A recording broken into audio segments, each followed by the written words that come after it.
Britain is a hugely diverse religious society, but of all the faiths practiced here, only one is truly British: modern pagan witchcraft, otherwise known as Wicca. Wicca is one of the fastest growing religions in the world. Its followers call themselves witches, worship a goddess of nature, and believe in the power to cast spells. Witches are among us. There's no doubt about it. A long-held presumption about us that we worship the devil. Oh no, we don't. But the most extraordinary thing about Wicca is the story of how it was born. Because while it looks like an ancient folk religion, Wicca was actually developed in the 1940s by a middle-aged nudist from the New Forest called Gerald Gardner. In one sense, he was highly devious. He wasn't a typical founder of a religion. King of the witches. His hair goes this way, his beard goes that way. He was witchcraft. I'm Professor Ronald Hutton. As a historian of British paganism, I've been studying Wicca for over 20 years. In this film, I'm going in search of the truth about this secretive, magical faith. I want to find out how this extraordinary Englishman reinvented witchcraft, became Britain's first celebrity witch, and in the process created a new world religion. Is it not a fact that these meetings are really very largely sexual orgies? They're not. Not in the least.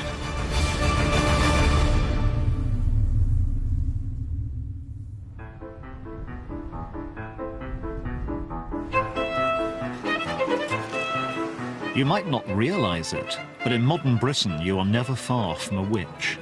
They don't wear pointy hats, and they don't ride on broomsticks, but they do cast spells, and they definitely believe in magic.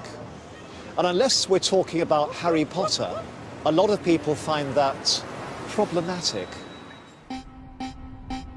To the public, Wicca is often seen as mysterious, secretive, maybe even dangerous. But is this fair? I've been studying Wicca for 2 decades, and I have yet to be turned into a frog. But if I'm really going to understand Wicca, I need to get beyond the textbooks and get under the skin of this religion. But first, I need to find them. And as Wiccans are notoriously secretive, even that's a challenge. Unlike other faiths, when Wiccans go to worship, they don't go to a church or a temple. They go somewhere altogether different.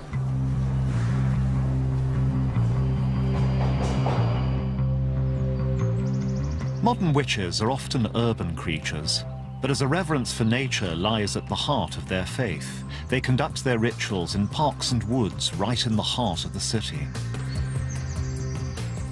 This is a gorgeous looking place. Why have you chosen it, and what are we going to do here? Well, we're in Queenswood, which has been used by pagans for ceremonies for decades and decades. And what we're here to do is to have a Wiccan-based ceremony to remember what's sacred about us and about our connection with the land and the place that we live. And it's customary in Wicca that there aren't observers, there are only participants. So I'd like to invite you to join us if you'd be willing to. I'd be honoured. I'm a bit nervous. When doing a Wiccan ritual, one feels in connection with something very, very old and connected to the earth. And those things that we find deeply moving and beautiful, the moon, the sunsets, those parts of nature that we don't understand that give us a sense of mystery and awe. May this place. We make a Wiccan ceremony by casting a circle. What it's like to cast a circle is to make a space that is completely within nature in order that we can leave aside those things that we have to deal with every day. But this is a place of rest. So mote it be. So mote it be. There's a part of the ceremony in which we consecrate one another. And in that moment, we're doing the balancing act, which is remembering the divinity that dwells within. We're remembering, you know, you're a human being in front of me, but you too are divine. Blessed be.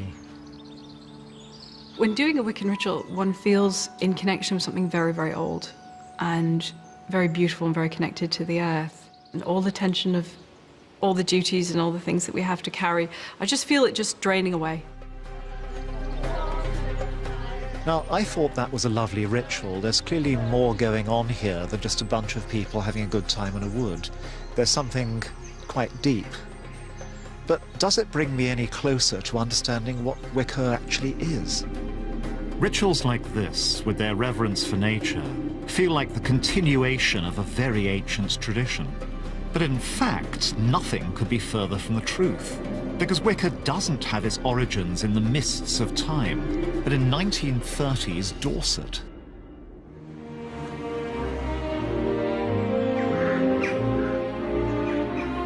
In 1938, a 52-year-old ex-colonial gent called Gerald Gardner retired with his wife to the south coast of England. This is Highcliffe, an archetypal conservative English community with its village church, Rotary Club and Tory MP. But hidden just beneath the surface 75 years ago was something a lot stranger. And Gerald wasn't long in finding it. For one thing, Highcliffe was a hot spot for naturists. And despite his eminently respectable appearance, Gerald liked nothing more than taking his clothes off. When there's no sun to worship, their conscience permits a compromise with a sun lamp. Well, Gardner moved to this area in 1938, and this is the house that he bought. Wow. And this is where Gerald and his naturist friends would have enjoyed the sunshine. It's almost the perfect private nudist paradise. It's large, it's sunny, it's open, yet it's well hidden. But not to worry, everyone's equipped with this sort of clothes from birth. Gerald had found the perfect retirement spot, and he wasn't alone.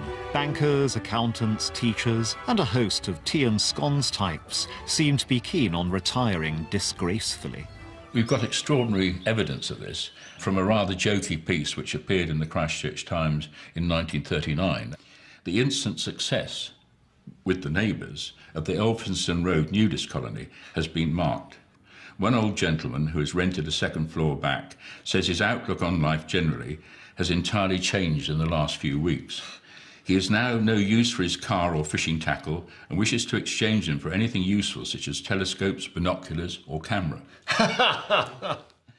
And also Gardner had a darkroom built, and I think he was going to develop and print his own photographs, but it may be that they were of a naturist nature, that it's not the sort of thing you want to take along to your local chemist, because even more rumours would have spread then.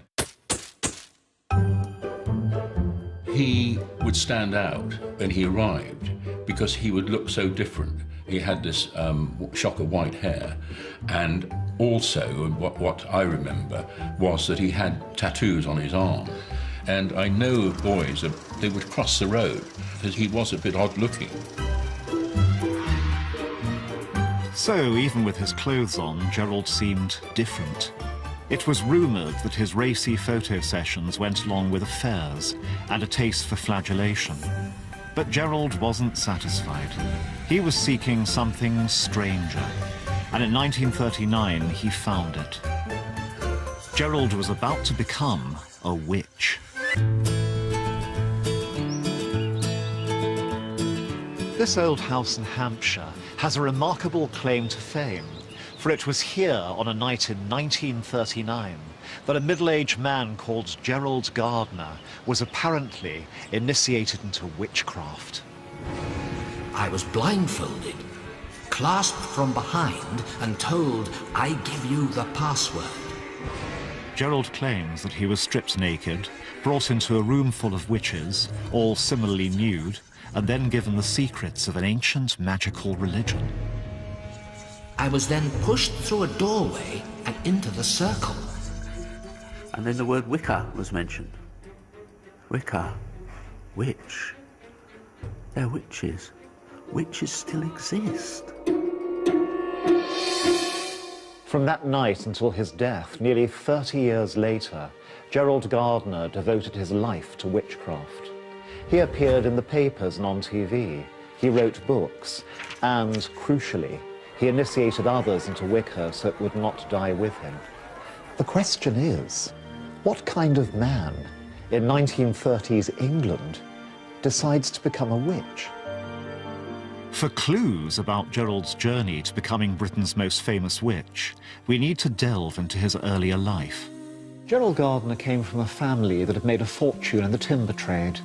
He grew up in Lancashire, but at the age of 6, he was packed off abroad with his nanny because of ill health, and he never went to school. Gerald Gardner was essentially an unwanted child, I think, really, because he was asthmatic and bronchitic and he was sent out to the Far East for his health. But the family never really reclaimed him. Gerald was more or less sort of left on his own to learn, and he did. Country of sunshine and shadow, where the ancient mingles with the modern in the busy streets. Gerald became very well-travelled very quickly, and as a colonial it was natural for him to seek his fortune among the tea and rubber plantations of the Far East. This is not the driver's usual attitude. He's just posing for our cameraman. But while most colonials were content to sit back and drink G&T, Gerald went out and studied the tribal cultures of the places where he was living. In particular, he became fascinated by tribal ritual magic. It's not uncommon for some to go into a trance, as if hypnotized by the drug.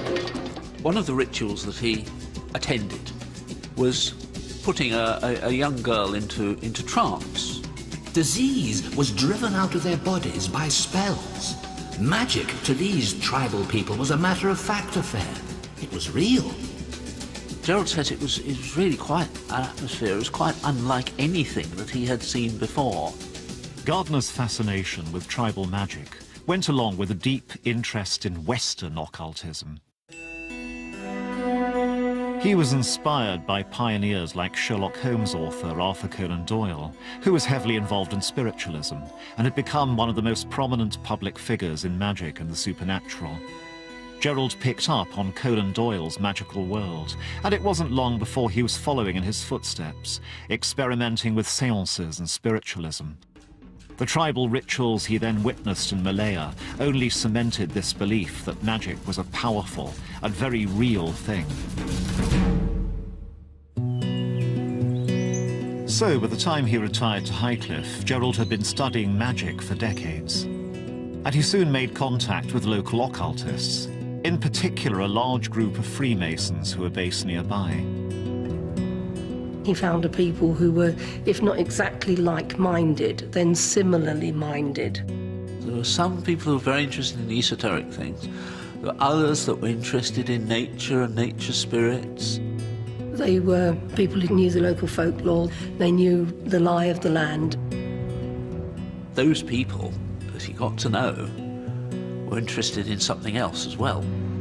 This something else turned out to be a kind of native English version of the ritual magic Gerald had experienced in the Far East. It was real English witchcraft, and Gerald wanted in. Imagine, if you can, how this sort of thing would have seemed to most people in 1939. To most residents of Highcliffe, had they but known the truth, Gerald would have seemed little short of insane. But was this all madness, or was Gerald simply following tradition? In Britain, there is a long history of useful witchcraft dating back to the Middle Ages. Known as the cunning folk, these witches would cast spells to heal the sick or bring good luck. Research has shown that Gerald essentially used these spells in his own New Forest rituals. But it was his ambition that set Gerald apart from the cunning folk of old. For him, these English folklore spells held much greater power. Gerald had ambitions to use magic on a much grander scale that would change not just your health, but the entire world. He was about to test his newfound magical powers against something truly dangerous. As just across the sea, Hitler began to threaten invasion. When he wasn't casting spells, Gerald was also a prominent member of the local Home Guard. And so, it made sense to Gerald to prepare to repel the Nazis, not just with rusty bayonets, but with magic. And on one night in 1940, that's exactly what he and his coven are said to have done. we were taken at night to a place in the forest where the Great Circle was erected. I've come to the depths of the New Forest in search of the exact location of this famous magical encounter. And here to talk me through it is Gerald's biographer, Philip Heselton.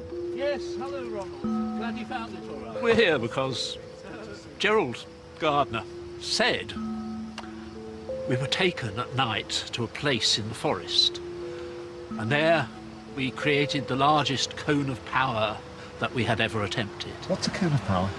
Well, it's not a physical cone. It is something magical, a thought form, if you like.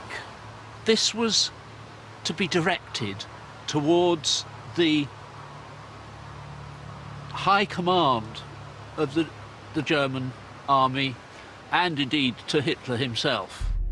For Gerald, the threat of German invasion was the perfect opportunity to demonstrate the true power of Wiccan magic. And the great cone of power was raised and slowly directed in the general direction of Hitler. They built up power, dancing quickly round. And then when that power had reached its climax, there was this cone of power which could be seen by those who were sensitive to these things. The command was given. You cannot cross the sea. You cannot cross the sea. They rushed towards the fire, at the same time raising this cone of power and sending it over to the German High Command and indeed to Hitler himself. I have to confess, although the night isn't particularly cold, I'm shivering a bit here. I got wet feet. It's pretty uncomfortable. Would it have been similarly physically exhausting for them? Well, yes, because they weren't in the first flush of youth, most of them. It was something which exerted them. It exerted them greatly. And Gardner says several of them died shortly after that ritual. You cannot cross the sea. You cannot come. You cannot come. This was, if you like, the life force of the individuals coming out. This was important to them. And they were prepared to sacrifice themselves, if necessary, in order to achieve this objective. This wasn't just doing it for fun. These were people, you know, they were too old to join up, and all right, Gardner was in the Home Guard, but they felt they wanted to do something. And so they used the skills that they believed that they had, which were the magical ones. And so, I say, it would be surprising if they hadn't done it. And we know of various other groups throughout the country that were doing similar sort of things.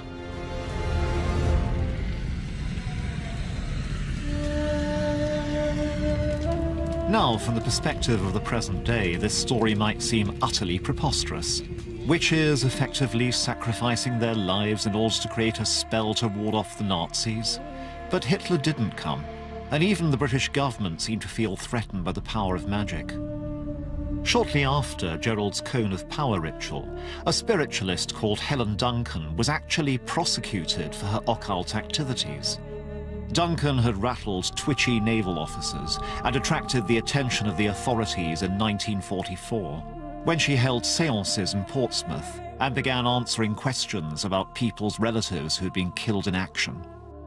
She had been too good at her prophecies and had alarmed the security forces. And in fact, she was imprisoned for a while. But Gerald's passion for the occult was unwavering, and crucially, he wasn't alone.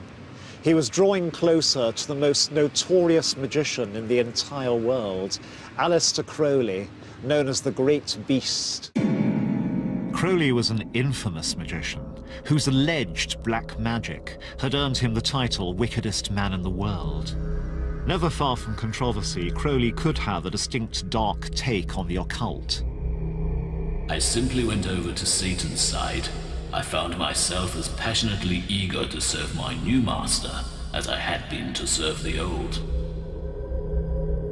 Gerald knew Crowley's work. and actually appropriated many of his magical writings in his early Wiccan rituals. But Gerald and Aleister were very different men. Where Crowley's brand of magic could be dark, Gardner was interested in the positive side of the occult.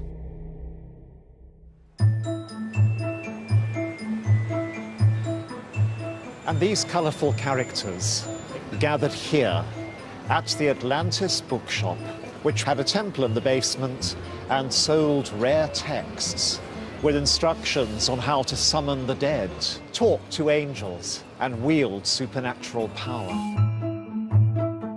It became a safe haven for like-minded people to come, meet, and discuss things without prejudice, and it gave them the protective colouring that at the time they needed. What sort of things happened at this shop, and why do they matter to history? They matter because there were so few places that people who've been interested in this sort of thing could meet their fellows, where you could talk as equals, whether you were a witch or you were a high ceremonial magician or an astrologer or a numerologist, you have always been treated as equals here. And people would have enjoyed each other's company because they could talk honestly. What do you think of Gerald Gardner? My father used to come home and say, he was in again today, kids, king of the witches. His hair goes this way, his beard goes that way. And he had style, he had presence, and he had a great cracking wit as well. That charismatic person is exactly what you need to create a movement. And this gave him a platform, not exactly as a recruiting platform, but it was a place where people could come, meet each other, be gently vetted to see if they were suitable. Crowley was nearing the end of his life, and he wanted Gardner as heir to his secret occult society. But Gerald was not content with a secretive underground subculture. He wanted to take Wicca to the masses. So that's exactly what he was about to do, with a bang. Is it not a fact that these meetings are really very largely sexual orgies? They're not in the least. Dr. Gerald Rosso Gardner is a qualified scientist. He is also a witch. This is Gerald Gardner, appearing on the BBC's Panorama programme in 1958. Most witches are initiated quite young, and of course, some of them are young, some of them are middle-aged, some of them are old. Just a few years previously, Gardner had been performing spells in the New Forest with a small coven of witches. So, how on earth did Gerald make the transition from local eccentric to celebrity on the BBC's flagship current affairs programme? Gerald had come back to London in the mid-1940s full of enthusiasm about Wicca, but he had to be careful. It might be okay to discuss this stuff in the safety of the Atlantis bookshop, but the Witchcraft Act was still in force. In those days, to proclaim yourself a public witch was illegal, and to be involved in the occult made you a social pariah. In the 1940s, the core beliefs of Wicca were so radical, it was a very risky religion indeed. Britain was still a very orthodox society, and anything other than Christianity was treated with suspicion. But Gerald was desperate to spread the Wiccan word. And so in 1949, he found a compromise. He adopted a pseudonym and he published a novel. And this is it, High Magic's Aid. Although it had to be disguised as a work of fiction, it is actually the first published account of Wiccan magic. This passage, one of many, describes how to conduct a classic Wiccan ritual. Upon the altar lay the remaining pentacle, also cords, black cloth, and other things which he would want for the operation. Taking this pentacle, he bound it with a cord and shrouded it with a cloth. It could be seen just as a story, but for those in the know, you know, it was quite revealing. It included quite a lot of witchcraft rituals that are fairly familiar today. In some ways, it's a terrible novel. It's too many yees and prithys and forsooths and thous. But in essence, it's witchcraft writ large there. High Magic's Aid wasn't exactly a bestseller, but it did sow the first seeds of Wicca out in the wider world. Then in 1951, after a campaign by a group of spiritualist MPs supported by Winston Churchill, who himself had become interested in the occult, the Witchcraft Act was finally repealed. Gerald was now free to out himself as a witch and to tell the world all about Wicca, which was by now developing into a fully fledged religious system. Since his New Forest initiation, Gerald had become something of a magpie, building his new religion from many sources. He borrowed heavily from both English folklore witchcraft and modern shamanic magic for his spells and rituals, whilst the iconic symbols that would become synonymous with Wicca, most notably the pentagram, were in fact ancient symbols that had been adopted by the Freemasons. This blend of influences found expression in Gerald's collection of magical objects. But to see some of these, you have to go to a rather unlikely location.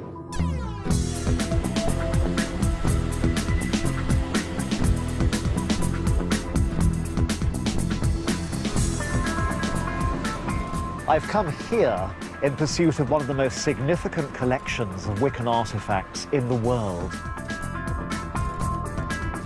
And among them is one of the most important Wiccan manuscripts of all. The owner is John Bellum Payne, a property developer now living in Spain. Please come in. Thank you. He is also one of Wicca's senior priests, and in the great tradition of the faith, has had many of Gerald's most prized magical possessions handed down to him. Wow. Could you talk me through some of Gerald's objects and explain what they were for? Okay, this was Gerald Gardner's wand, or at least one of them. And he would have used that to cast a circle. The other items here that we have from Gerald is one of his athames. What is an athame? It's a ritual knife. We only use an athame for magical purposes. Oh my. Obviously, it's phallic, so it would be used for some sort of recreational purpose, I think. Other items of Gerald's are these two crowns. The priestess would wear this one, of the representing the triple aspects of the moon, and this would be what he would have worn, which was representative of the horn god. So they're representing goddess and god in the circle. Goddess and god, absolutely right.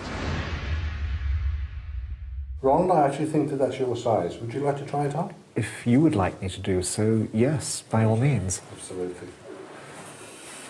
Okay. It's remarkably comfortable. Gerald was a practical sort of chap. But the real prize is much too valuable to be kept in John's basement. Worth more than $1 million, it's locked away in a much more secure location. Now I'm being granted a remarkable privilege. I'm about to see a Wiccan Holy Grail. Here, in a secure vault in this bank, is one of the most significant and valuable religious documents of the 20th century. This is the foundation text, the closest thing to a Bible, of modern pagan witchcraft. And never reveal the secrets of the art. It's called the Book of Shadows.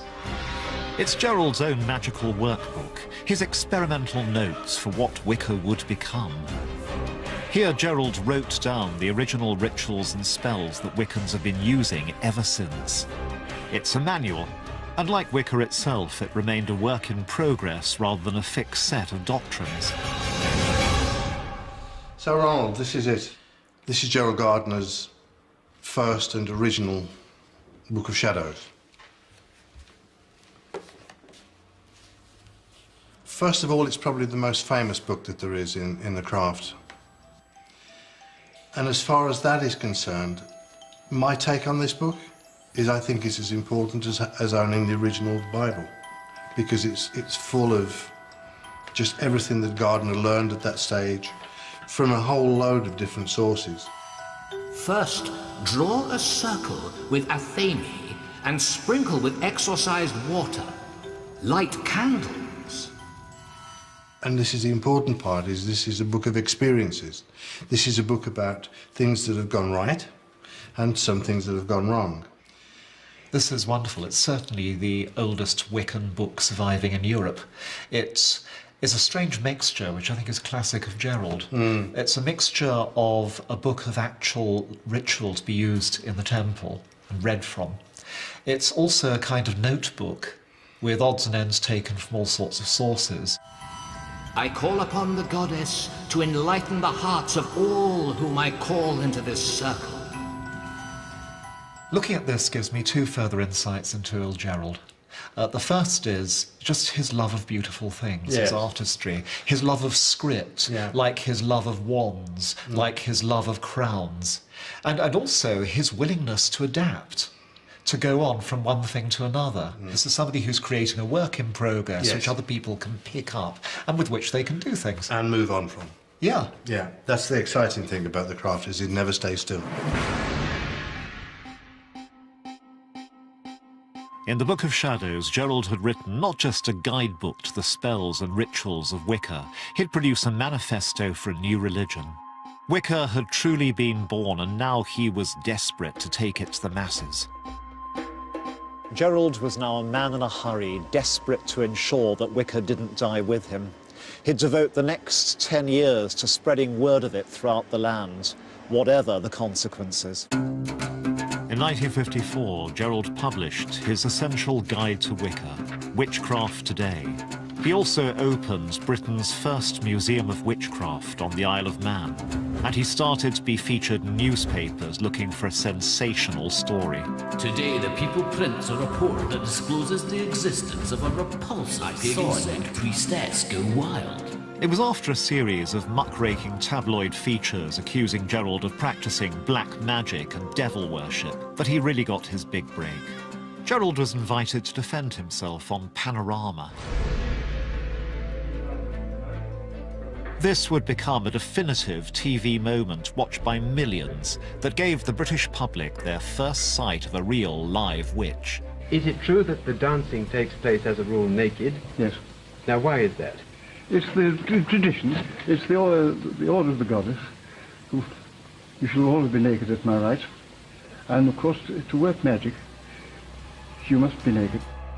Gerald couldn't have hoped for a bigger audience, and even in the face of some provocative questioning, he kept his dignity.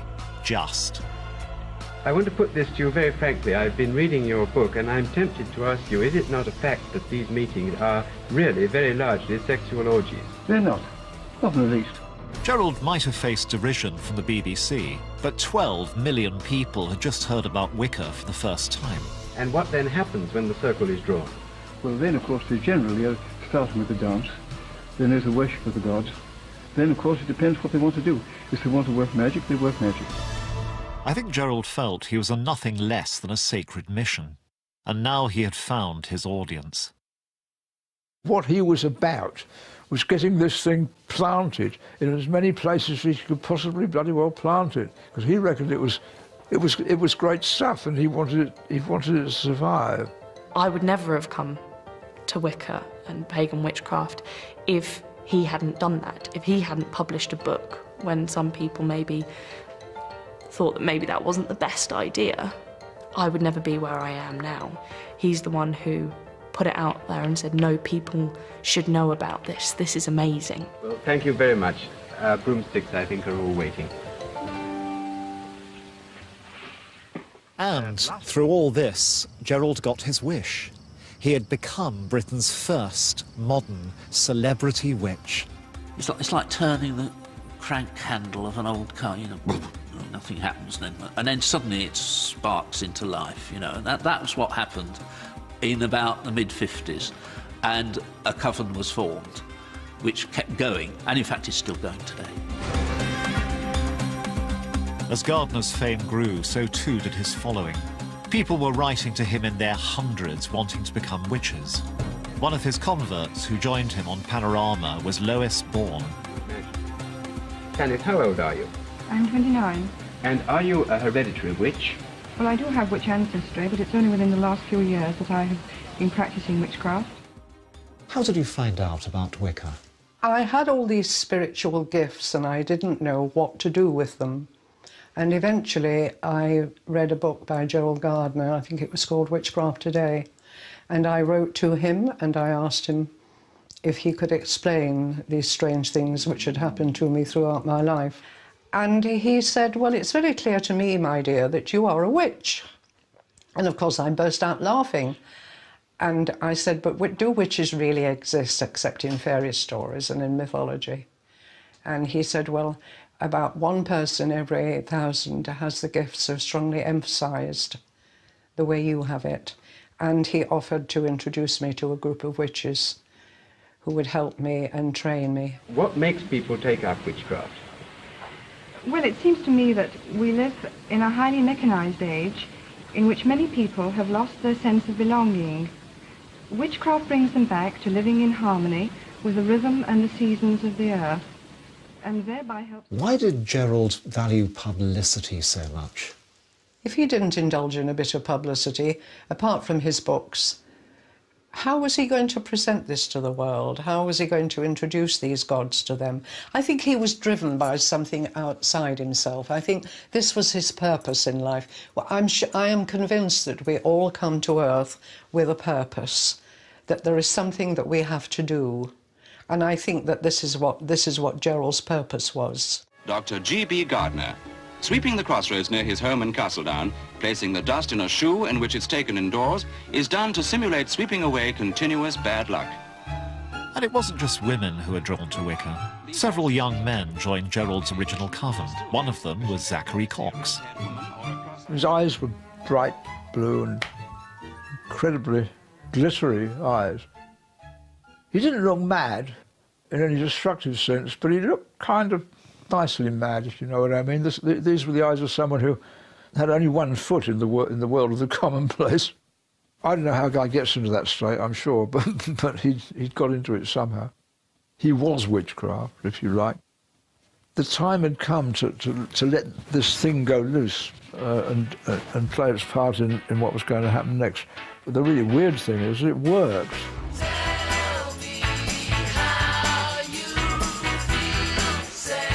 And at the dawn of the new decade, there was something else in the air that would work in Wicca's favour: social revolution. Social rebels have taken over in what seems more like an invasion than a revolution, because they've got their own new language. As the 60s began to swing, Wicca's emphasis on gender equality, nature worship, and sacred sexuality made a perfect fit for the historical moment. It was almost as if Gerald had predicted how the world was about to change. He was a conduit for something that it was the right time for that to happen. By the time that Gerald died in 1964, Wicca was on its way to becoming a global faith. And in America, where the counterculture was really rocking society to its core, Gerald's radical new religion exploded into a phenomenon. Throughout the 70s and 80s, Wicca continued its march into the mainstream, helped in no small part by hugely successful cult movies like The Wicker Man, which provided a tantalizing, if inaccurate, glimpse of the pagan faith to cinema goers throughout the world. Oh God! Oh Jesus Christ! But as Wicca expanded across the globe, without its eccentric leader, would this very British religion flourish or perish? In Britain today, Gerald Gardner's radical religion, his feminist, eco-friendly, magical faith, has taken its place at the heart of our culture. Where once witches were persecuted and driven underground, today they can be out and proud. 21st century Wicca is plainly a far cry from its roots in the New Forest.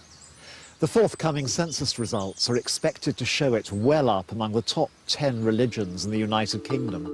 And as the faith has grown, Wiccans have formed campaign groups. These organisations lobby the government about the ongoing recognition of Wicca and its followers' rights. One of the most prominent and active of these groups is to be found in the modern police service. I want to find out how Gerald's legacy is influencing policy and changing attitudes within some of our most respected professions. Andrew Pardey is spokesman for the Police Pagan Association. Border Officer Adam Perment represents pagans in the Home Office. The format we use, the way things are laid out, was brought to us by Gerald Gardner. I don't think we would be doing the same type of thing, casting a circle, calling the quarters, had not Gerald Gardner given to us what he did give. And when we look at it, if I look at Wicca, it's probably the only religion that England has ever given to the world. Police officers may go in and they may see an altar set up and they may not know whether the possession of a ritual knife falls underneath defences in law or not. And it's simple things like that that just make the police a bit more reassured of how they're dealing with people, but also allows that pagan community to know that they're going to be dealt with fairly just as any other person would. And if Gerald's legacy is becoming influential in the UK, in America his radical English faith has infiltrated the very heart of the establishment, the US military. Roberta Stewart and Reverend Selena Fox are on a mission. Stewart's husband, Sergeant Patrick Stewart, was killed in combat last September in Afghanistan. The Nevada native was a Bronze Star and Purple Heart recipient. He was also a member of the Wiccan religion, whose symbol is the pentacle. Stewart was refused a Wiccan memorial because the authorities viewed his faith as a cult and not as a true religion. I said, "Where's my husband's plaque?" And they indicated that the emblem of our chosen faith was not allowed to be on there.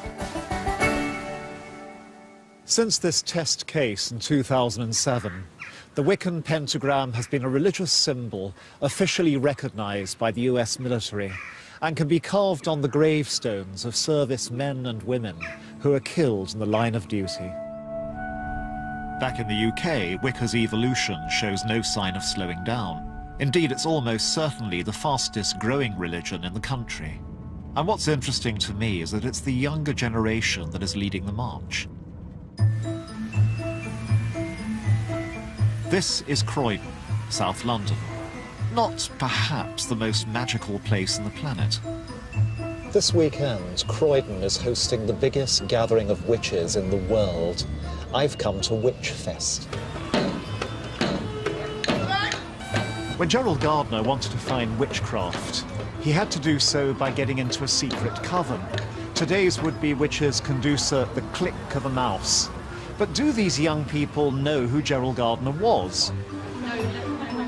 To me, Gerald is a trailblazer and a revolutionary. He was so brave and courageous in embracing a religion that was so outside of the norm, and finding other people that could join him in that.